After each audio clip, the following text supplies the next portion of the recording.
15 साल से या परेशानी है, अगर जो वहाँ कमलेश पासवान जी हैं परेशान है, तो आप लोग वोट क्यों देते हैं? पास गांव की बहुत दुखी है, तो कौड़ीराम में चले जाइए, भैंसहा चले जाइए, आराजी टीला चले जाइए, जंगल चौराहा चले जाइए, कहीं भी चले जाइए आप बास गांव के अंदर के क्षेत्र में, तो आपको लगेगा कि ये बास गांव में गड्ढा है, गड्ढे में बास गांव है। देखिए पेपर लीक जो हुआ अभी यूपी का ही तो था, कितने सालों से बच्चे तैयारी कर रहे थे, इतने सालों से बच्चे तैयारी कर रहे थे। आप देखिए कि कितनी सीटें थी और उसका समझ लीजिए कि 100 गुना बच्चे गए। सिलेंडर था 400 रुपए सिलेंडर था, तो उस पे ये स्मृति ईरानी नाच रही सिलेंडर लेकर। और आपके द्वारा बताया गया कि जो पासवान की बहुलता यहाँ ज़्यादा है जी, तो क्या सिर्फ एक जात के लोगों के वोट करने से ही आप जीत सकती हैं कि अन्य लोग भी आपके साथ हैं? नहीं, प्रियंका जी, सबसे पहले तो आपका पूर्वा टाइम्स में बहुत बहुत स्वागत है। धन्यवाद सर। बांसगांव लोकसभा से आप कांग्रेस की एक सशक्त भावी उम्मीदवार हैं, प्रत्याशी हैं। जनता के बीच में आपने जाना शुरू कर दिया है, जनसंपर्क शुरू कर दिया है, जी क्या लग रहा है? जी, मैं जितना जनता के पास जा रही हूँ उतना ही मुझे समझ में आ रहा है कि जनता बास गांव की बहुत दुखी है। क्योंकि अगर आप वहाँ पे देखेंगे कि खैर ये वहाँ बास गांव का जो ट्रांसपोर्ट का सारे सिस्टम है, मैंने वहाँ जो ट्रांसपोर्ट का जो वहाँ का कॉमन जो प्रॉब्लम मैंने फेस किया कि बाहर का तो हाईवे तो बना हुआ है, लेकिन अंदर आप घुसेंगे तो कौड़ीराम में चले जाइए, भैंसहा चले जाइए, आराजी टीला चले जाइए, जंगल चौराहा चले जाइए, कहीं भी चले जाइए आप बास गांव के अंदर के क्षेत्र में, तो आपको लगेगा कि ये बास गांव में गड्ढा है, गड्ढे में बास गांव है। लोग बहुत बुरी तरह परेशान हैं।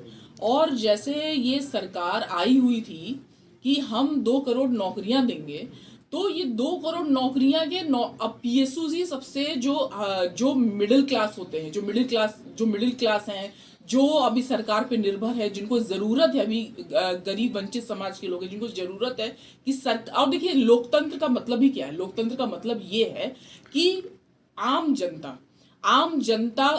को देखना है, वरना राजशाही में तो कुछ पूंजीपति हमेशा खुश रहते हैं। तो वर्तमान में अगर कुछ पूंजीपति ही खुश है तो ये लोकतंत्र कैसा है? ये तो सीधा सीधा तानाशाही है। तो यहाँ पे जो मुझे सारी चीजें दिखाई पड़ रही हैं, और पूरे केंद्र में भी, और यहाँ डबल इंजन की सरकार होकर भी इन्होंने जो कहा था महिलाओं की सुरक्षा हम करेंगे, लोगों को नौकरियां देंगे, पढ़ाई पे ध्यान देंगे, युवाओं की पढ़ाई पे ध्यान देंगे।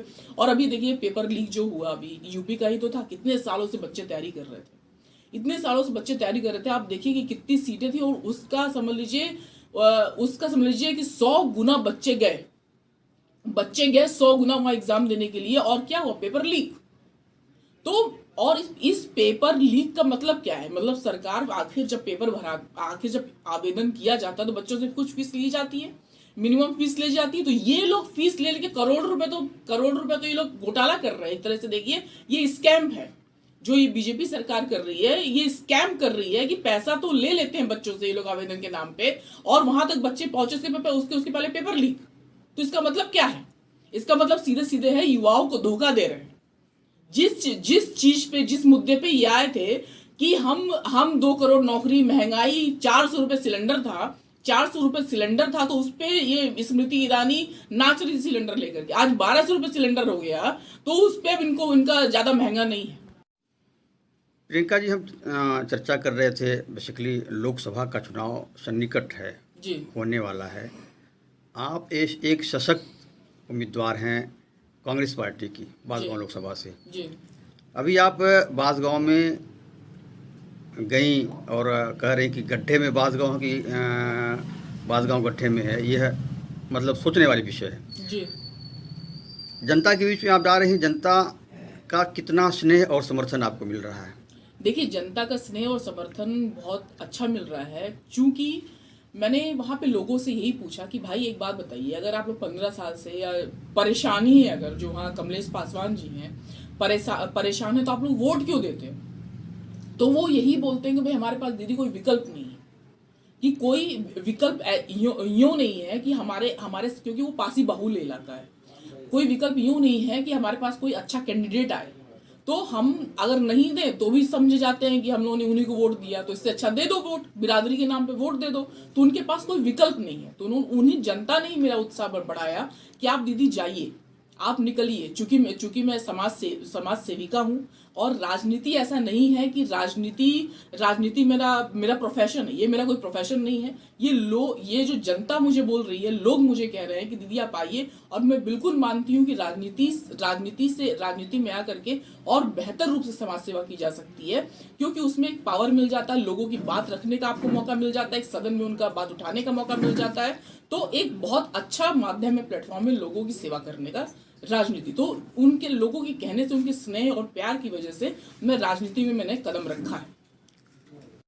अभी आप चर्चा कर रही थी जो आपका बांसगांव लोकसभा क्षेत्र है, इसमें जो है जातिगत समीकरण क्या है, और आपके द्वारा बताया गया कि जो पासवान की बहुलता यहाँ ज़्यादा है जी।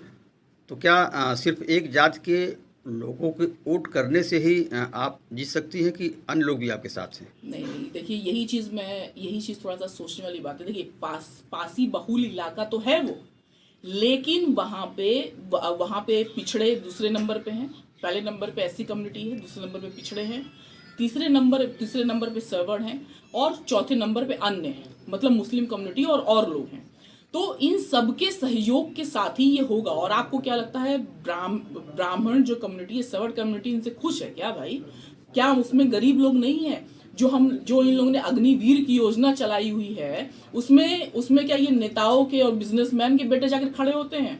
इसमें तो गरीब है, मतलब गरीब मध्यम वर्गीय में तो सभी लोग आ जाते हैं ना, सभी लोग। और यही तो सारे लोग हैं। पिछड़ा वर्ग है और समर्थ कैटेगरी में लोग हैं। अब देखिए ब्राह्मणों के ऊपर मुझे तो ऐसा लगता है कि ठीक है कि जिन लोगों के ऊपर अत्याचार हो रहा था वो तो हो ही रहा था, लेकिन ये लोग ये जो ब्राह्मण कैटेगरी को भी इन लोगों ने लेके एकदम ले लिया है। क्योंकि अभी हरिशंकर तिवारी जी का अगर बात स्वर्गीय हरिशंकर तिवारी जी का, तो वो बहुत अच्छी फैमिली है, और चूंकि वो अपोजिशन में है तो अब वो खराब है, वो करप्ट है, उनके ऊपर ईडी सीबीआई की छापेमारी हो रही है ताकि उस परिवार को तहस नहस कर दिया जा सके। तो ये कुछ भी हो, कांग्रेस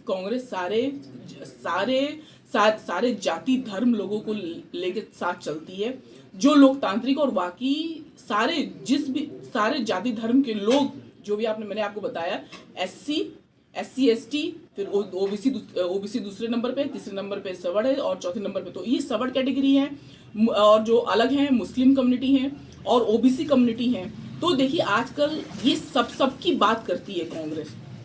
जो सामाजिक न्याय की बात हो रही है, जो अभी अत्याचार हो रहा है ब्राह्मणों के ऊपर, भी मैं इसको अत्याचार ही मानती हूँ, उनके ऊपर अत्याचार हो रहा है। मुस्लिमों के ऊपर तो अत्याचार का कहना ही क्या है, दलितों के ऊपर तो अत्याचार का तो कोई हद ही नहीं है, क्योंकि इन्हीं लोग को हर चीज सोचना पड़ता है। तो मुझे लगता है सब लोग एकजुट हैं कि किसी तरह संविधान की और लोकतंत्र बचाया जाए, ताकि इस देश भाव से ईडी सीबीआई का प्रयोग ना हो, सही आधार पे हो। मतलब मैं तो समझती हूँ कि सारा समाज एकजुट है, चाहे वो किसी भी कैटेगरी का हो, सारा समाज एकजुट है कि लोकतंत्र बचाना है, हमें संविधान बचाना है।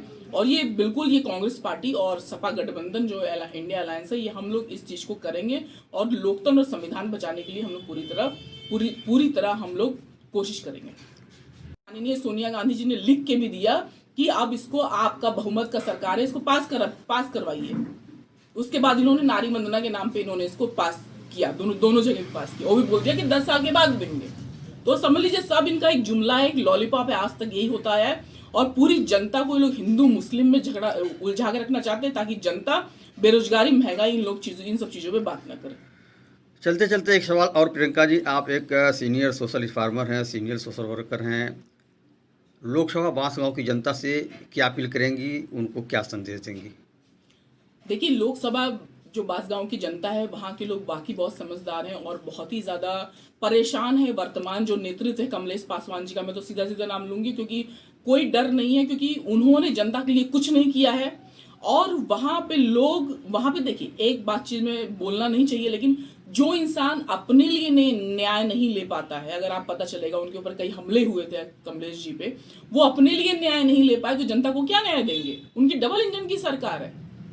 जो अपने लिए नहीं कर पाते हैं, न्याय नहीं ले पाते, वो जनता को क्या न्याय देंगे? अपने क्षेत्र में नहीं जाते, अपने लोगों से नहीं मिलते, अपने युवाओं का परेशानी नहीं समझते, महिलाओं का दर्द नहीं समझते, वो भी एक पूंजीपति ही बस हो गए हैं। पूंजीपतियों के बीच रहते हैं, पूंजीपतियों का काम करते हैं, वोट मांगने जनता के बीच जाते हैं और फिर वोट लेके पूंजीपतियों के लिए काम करते हैं और जनता को शायद 5 किलो राशन भी मिल जाए तो बहुत बड़ी बात है। तो कमलेश पासवान से पूरी बांसगांव की जनता पूरी तरह नाराज है और कमलेश पासवान इस बार हारेंगे। संदेश क्या देंगी, अपील क्या करेंगे जनता से? जनता से मैं यही अपील करूंगी कि देखिए, आप लोग परेशान हैं, आपके सामने विकल्प के तौर पे मैं हूं, विकल्प के तौर पे सपा गठबंधन है, उसको जिताइए और केंद्र में कांग्रेस को पहुंचाइए ताकि देश का लोकतंत्र और देश का संविधान जिंदा रहे, जिसपे हमारी पूरा हमारा लोकतंत्र निर्भर करता है और हमारी पूरी जनता उस पे निर्भर करती है और उनके न्याय की, उनके हक की रक्षा संविधान करता है। संविधान को बचाएं। धन्यवाद।